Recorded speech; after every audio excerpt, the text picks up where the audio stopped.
Assalamualaikum warahmatullahi wabarakatuh. Salam sejahtera untuk kita semua. Selamat datang di channel Saka Nagari. Jangan lupa subscribe agar kalian tidak ketinggalan kisah-kisah menarik dari channel kami. Kali ini saya akan menceritakan kisah nyata Dracula, seorang pangeran yang haus darah. Mari kita ikuti ceritanya. Bukan hanya sekali, Dracula sering digambarkan lebih eksklusif ketimbang vampir biasa. Dia lebih elegan, lebih berkuasa, dan lebih sakti. Dalam banyak cerita, Dracula juga senantiasa diposisikan sebagai yang nomor satu di antara para vampir. Dia pun begitu dihormati oleh vampir biasa, seakan-akan dialah leluhur mereka. Dari mana mulanya asal-usul kata vampir yang misterius? Dijelaskan beberapa kemungkinan tentang penggunaan asal kata vampir di Eropa. Di Inggris, kata vampir diperkirakan telah terdokumentasikan sejak tahun 1688. Di Jerman, upior sekitar tahun 1721. Dan di Prancis, vampir pada tahun 1737. Bahkan ada kemungkinan bahwa kepercayaan akan eksistensi vampir juga sudah bermula sejak tahun 1047. Hal ini didasarkan atas dugaan kata vampir yang merupakan turunan dari upir dalam bahasa Slavia Timur.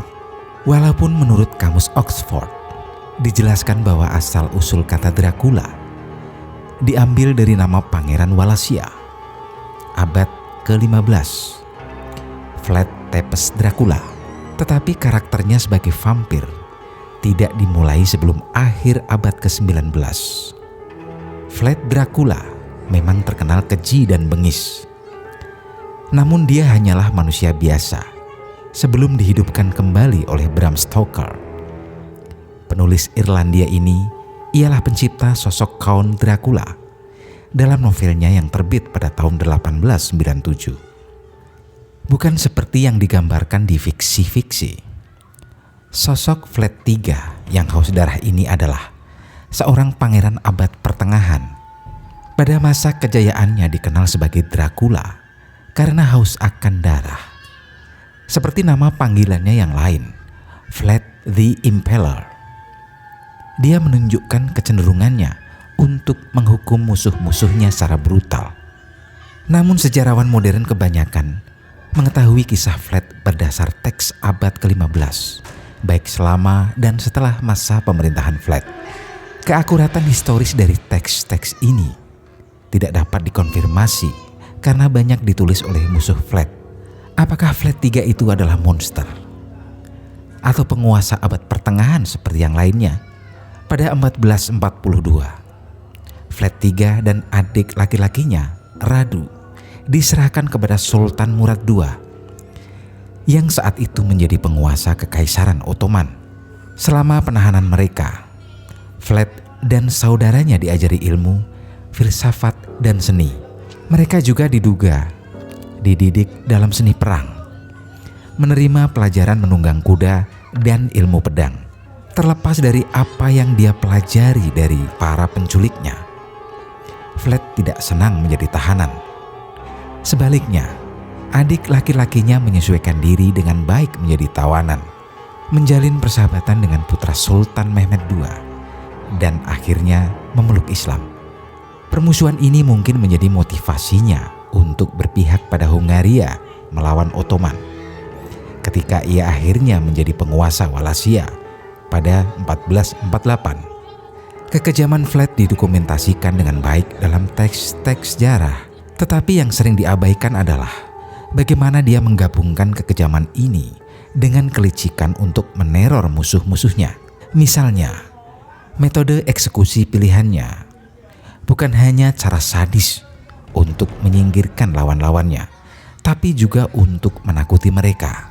Pada tahun 1462, Mehmed II, pada saat itu Sultan Utsmani, menyerbu Wallachia. Ketika dia tiba di ibu kota Targovist, dia menemukan tempat itu kosong. Namun sisa-sisa membusuk dari tawanan perang Ottoman, masing-masing tertusuk paku, adalah satu-satunya tentara yang menyambutnya. Siksaan seperti itu digunakannya sebagai bentuk teror bagi musuh. Banyak sejarawan telah menyiratkan bahwa kisah Dracula fiksi karya Stoker diilhami oleh Vlad III. Beberapa sumber justru menyebut bahwa Vlad sendiri memang meminum darah manusia.